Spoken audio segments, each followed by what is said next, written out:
Hi guys, it's Lindsay. Welcome back to The Wandering Reader. Today I'm going to be doing the Reader Problems tag. This tag was created by Tiffany from, I think it's About to Read. If it's not, I'll put the name of the channel here. But I was inspired to do this because I saw Erin from Wading Moose do this about a month ago now, I think. And I made a comment on her video saying, oh, these are really interesting questions. I'll have to get around to filming this tag. So I'm getting around to filming it now.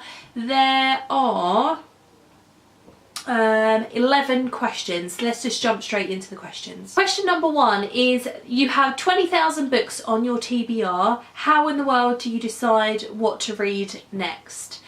I've said in the past that I'm a massive mood reader, so I tend to just kind of peruse what I've got on my shelves, prioritise some of the things that I have seen people talk about recently that I'm quite excited about, but also I'll sort of prioritise things by challenges that I'm completing or goals that I've had for that particular year. But generally, if I haven't got any of those things in mind, I'll just literally have a look through and see what I'm in the mood for and then pick my next book that way. Question number 2 is, you're halfway through a book and you're just not loving it. Do you quit or are you committed? Generally I'm committed. I don't really like DNFing books just because I think, oh, maybe it will get a little bit better and I'll start enjoying it more, because generally it takes me, I would say, 50 or sometimes 100 pages in order to really get into a book and get excited about it and get that feeling where you just want to race through it. And you can't wait to pick it up, and kind of work it gets in the way when it comes to, you know, you wanting to pick that book up and keep reading it. So yeah, I tend to kind of keep going with things just because I think, well, you know, maybe it's going to get a bit better and I'll start getting a bit more invested in it. I think I've DNF'd a couple of books this year. Have I? I don't really remember, to be honest. Maybe you guys will be able to remember. You got a better memory than I have, because I can't remember if I have or I haven't. I do see why some people DNF books, and the bigger my TBR becomes, the more I sort of think, well, you know, I have so many books to read and I only have a limited amount of time.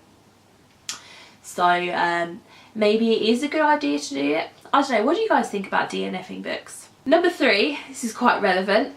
The end of the year is coming and you're so close but so far away on your Goodreads reading challenge. Do you try to catch up, and how?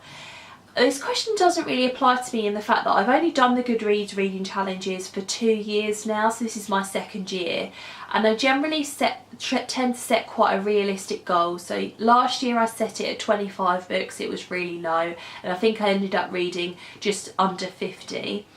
This year I set it, I think, at 40 books, and I think I'm just under 80. So I'll set it a little bit higher next year, but I don't want to set it ridiculously high because I just think if it's unrealistic then I'm probably not going to achieve it. So yeah. Question number 4 is, the covers of a series you love don't match. How do you cope? Well, I just look out for the matching covers for next time. I've done it recently. I did it with the Maze Runner series. I had the first book in a different cover and then I saw the original cover that I needed, so I swapped it out. I did it with another series recently. I can't think of what that was off the top of my head. But yeah, I mean, it's not the end of the world if they don't match, but if it's a series that I really like and I really want to be on my shelf, then I'll just look out for it in that particular cover, and when I come across it I'll swap it out. Question number 5 is, everyone and their mother loves a book you really don't like. Who do you bond with over shared feelings? This is a toughie. I suppose just someone that's got the same opinion as me. That's kind of logical, isn't it? I tend to share, and you'll know that if you watched my partners tag that I did with my husband Stefan. Stefan and I tend to share a lot of the same opinions when it comes to books.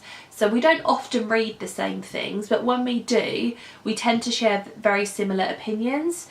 So it's always good to chat to him about things because he tends to have the same sort of opinions as I've got. So he's always a good fallback. Question number 6. You're reading a book and you're about to start crying in public. How do you deal? Try and do it a little bit discreetly. I don't tend to cry an awful lot in books. The likelihood of me being out reading a book and then crying is quite slim actually, and I don't actually remember a time when that's happened. So, but if it did happen, I'd kind of try to hunker down a little bit and kind of try and make myself a little bit invisible. But at the same time, I don't think there's anything wrong with showing your emotions in public. And if I'm crying over something because it was emotional in a book, then, you know, who cares? Get over it if you do. Question number 7. A sequel of a book you loved just came out, but you've forgotten a lot from the prior novel. Will you reread the book, skip the sequel, try to find a synopsis on Goodreads, or cry in frustration? I haven't done a lot of rereading the original. I only did that with The Hobbit, but then I haven't continued on to the other 3 yet. And that's because that has an awful lot of character names and place names that I've just forgotten over time. So it was important to do it with those ones. Generally, I just launch headlong into the second book because I find as I'm reading the sequel, details start coming back to me and I start remembering things from the first book. So yeah, I've just realised that it's got like the sun has very quickly gone down, and so the light I was getting for the window over here is rapidly disappearing. So I'm really light on this side because of the light, and then a little bit shadowy over here, so I apologise about the lighting, but we'll go with it. Question number 8 is, you do not want anyone borrowing your books. How do you politely tell people no when they ask? I haven't really said no an awful lot. I will lend things out to people, but it tends to be people that are in my family and who I can trust giving them back. I have lent out a couple and I haven't had them back, just through sort of like relationships breaking down and then me not seeing them again. So for example, that happened with Dan Brown's Angels and Demons that I've got up there. Somebody lent that and then a relationship broke down and I never saw them again, so I didn't get that back. It happened with Hunger Games. So where is that? Oh, it's down here. I have books 2 and 3, but I don't have book number 1 because I lent it out to somebody and then that relationship broke down and I never saw them again.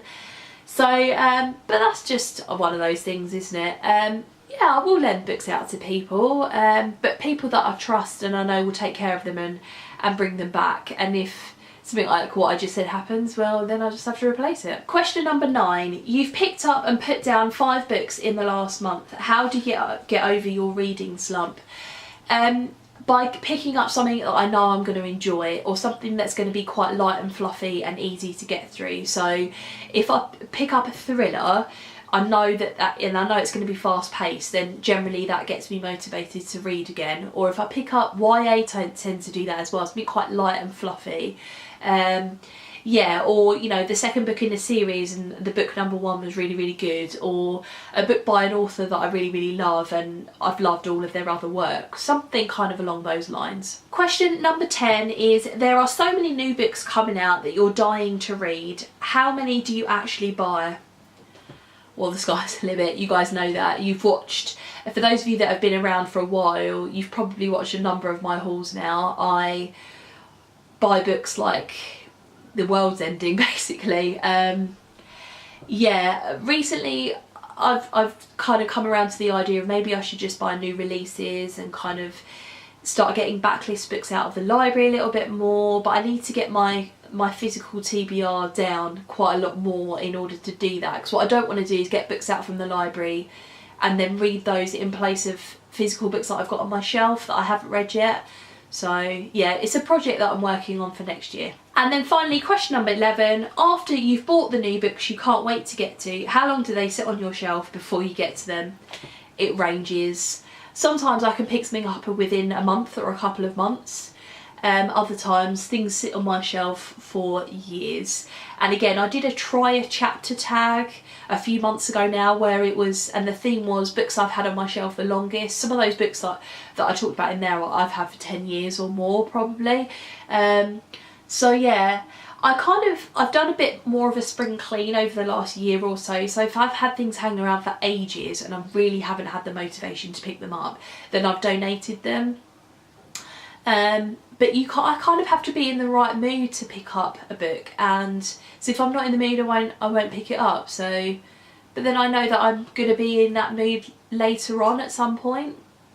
Yeah, you guys know what I mean. So yeah, it can range from a week, 2 weeks, a month to 10 years.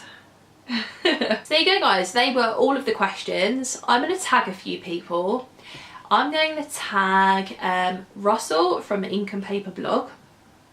I'm going to tag Krista from Books and Jams.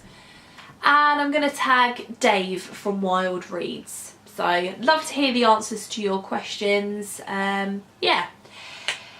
So I'd love to have a chat with you guys in the comments below. What are some of your answers to these questions that I've talked about today? Yeah, what are some of the problems that you have as a reader? Thanks very much for watching guys, and I'll see you in my next video. Bye.